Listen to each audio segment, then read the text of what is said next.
तुम सब एक टॉक्सिक रिलेशनशिप में हो, लेकिन एक मिनट, तुम सब तो सिंगल हो, तब भी तुम एक रिलेशनशिप में हो।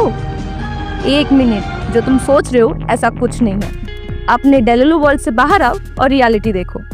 तुम सब अपने पेरेंट्स के साथ एक टॉक्सिक रिलेशनशिप में हो। आई मीन हाई एक्सपेक्टेशन रखने वाले, कंपैरिजन करने वाले पेरेंट्स के साथ, जिस रिलेशनशिप में कोई एक दूसरे को नहीं समझता। ना तुम उनको समझते हो, ना वो तुमको समझते। मेरा बेटा इंजीनियर बनेगा। 5 साल बाद जब अपने दोस्तों को गाड़ी खरीद के अपना घर बनाते देखोगे तो पूछोगे। जब तुम छोटे होते हो तब से लेकर जब तक तुम बड़े हो जाते हो, वो तुम्हारी लाइफ के हर डिसीजन लेना चाहते हैं।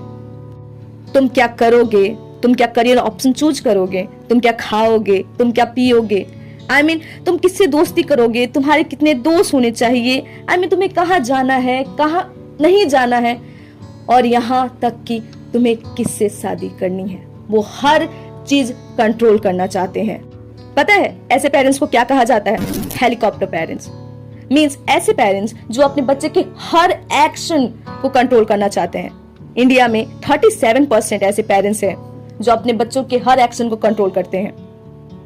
क्या आपको पता है इंडिया में 93% स्टूडेंट को सिर्फ 7 करियर ऑप्शन पता है जो उन्हें उनके पेरेंट्स नहीं बताया है। और पता नहीं इंडियन पेरेंट्स को सरकारी नौकरी से क्या ऑब्सेशन है। वो अपनी बेटी की शादी सिर्फ सरकारी नौकरी वाले लड़के से करना चाहते हैं और उसके लिए वो करोड़ों करोड़ों में दावड़ी देते हैं। क्यों? क्योंकि लड़का सरकारी नौकरी करता है। इन शॉर्ट, वो हमारी लाइफ के हर डिसीजन लेना चाहते हैं। अगर सीधी भाषा में बोला जाए तो भगवान की तरह। और वो हमें पालते हैं तो हमें उनकी बात माननी पड़ेगी। अगर हम उनकी बात नहीं मानते हैं तो हमें ब्लैकमेल करते हैं, और उससे भी वर्स वो हमें कंपैरिजन करते हैं। हमारा कंपैरिजन करते हैं शर्मा जी के बेटे के साथ कि शर्मा जी के बेटे ने ये कर दिया, शर्मा जी की बेटी ने ये कर दिया, वो आईएएस बन गया, वो इंजीनियर बन गया, वो डॉक्टर बन गया। उन्हें लगता है ना कि वो ये सब चीजें करके हमें मोटिवेट कर रहे हैं, लेकिन वो हमारे अंदर ही अंदर कहीं ना कहीं हमारे दिमाग में डिप्रेशन, एंजाइटी, सेल्फ डाउट डाल रहे हैं। यहाँ तक कि वो अपने बच्चों को फिजिकल अब्यूज भी करते हैं। और आपको पता है constant physical abuse can also lead to PTSD, means post traumatical stress disorder, और its effect on the child's late adolescent. ये टॉक्सिसिटी और अब्यूज एक बच्चा जैसे तैसे झेल कर बड़ा हो जाता है, तब भी ये चाइल्डहुड ट्रॉमा उसे उसका पीछा नहीं छोड़ता है। उस इंसान के अंदर Chronicle anxiety, depression, law steam, self doubt कहीं ना कहीं उसके दिल में घर कर जाती है। मुझे सच में लगता है कि ज्यादा सीखने की जरूरत पेरेंट्स को है, न कि बच्चों को है। साइकियाट्रिस्ट डॉक्टर सुब्रमण्यम सिंह सैनी के अकॉर्डिंग टॉक्सिक पेरेंटिंग हमारी लाइफ के हर एस्पेक्ट को इफेक्ट करता है।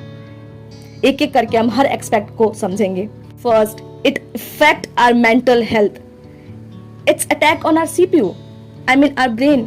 Anxiety, depression, low self-esteem, self-doubt, massive overthinking उस इंसान को ना चैन से जीने देती है और ना उसका पीछा छोड़ती है।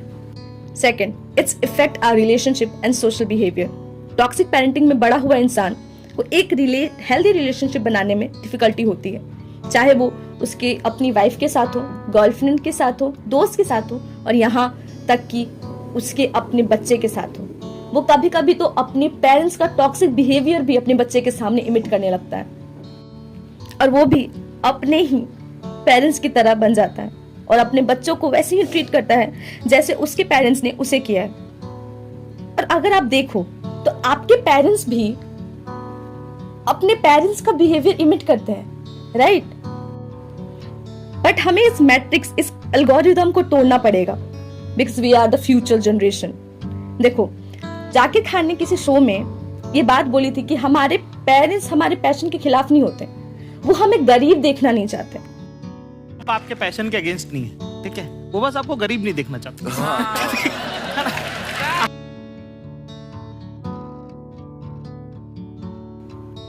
ये बात कुछ हमें भी समझना चाहिए और हमें अपने पेरेंट्स को भी समझाना चाहिए कि ये हमारी रिस्पॉन्सिबिलिटी है कि हम उन्हें बैठ के समझाएं कि हम जो कर रहे हैं शायद हम सही कर रहे हैं। और देखो, आखिर वो हमारी पेरेंट्स हैं और हम उनके बच्चे हैं, वो समझेंगे।